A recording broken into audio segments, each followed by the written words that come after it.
মাত্র একটা মসল্লা দিয়ে রাঁধছি, তাও এত স্বাদ কেন?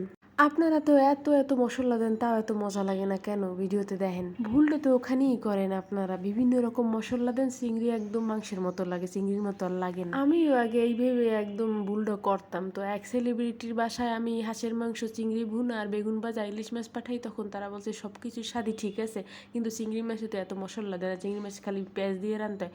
আমি কি কয় মাথা নষ্ট, মসল্লা দিলে আরো স্বাদ বাড়ে। পরে কয় না, মসল্লা দিলে স্বাদ নষ্ট হয়, তুমি একদিন রাঁধতে দেখো শুধু পেঁয়াজ দিয়ে দেখো কেমন লাগে। তো এরপর থেকে আর কোনোদিন কোনো মসল্লা দিই না, খালি পেঁয়াজ ছাড়া। তো প্রথমে পেঁয়াজটা একদম সুন্দর মতো ধুয়ে কুচি কুচি করে কাইটে তেলের মধ্যে দিয়ে হালকা নরম করে নেব। তারপর অল্প একটু হলুদের গুঁড়ো, অল্প একটু মরিচের গুঁড়ো, তারপর দেবো 2টা কাঁচা মরিচ, তারপরে একটু পানি দিয়ে আবার একটু ভালো মতো কষাই নেবো। আর চিংড়ি বড় হইলে অবশ্যই তেলে একটু ভাজেন লইবেন নুন আর মরিচ দিয়ে। আমি ছোট চিংড়ি রাঁধতেছি, তাই আর তেলে ভাজি নেই, একটু ভালো মতো কষাই লইলে হয়ে যাইবে। যাই হোক, এই যে কষাই হয়ে গেছে, এখানে এর মধ্যে দিয়ে দিব পানি। একটা সুন্দর মতো কষাই হয়ে গেছে, তেলটা একদম বাইরে গেছে, তখন কাল পানি দিয়ে দিন।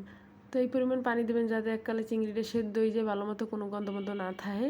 এই ডাইকে থুমু। আর এই মাঝখানে একটু আইয়ে 2-3 বার লাড়া দিয়ে দিব। শেষের লুকটা দেখেন কি লোভনীয় আর কি সুন্দর হয়েছে। আর ঘেরানটা এত ভালো, একদম অরিজিনাল অথেন্টিক অর্গানিক ঘেরান বাইরে এই এরকম রানলে।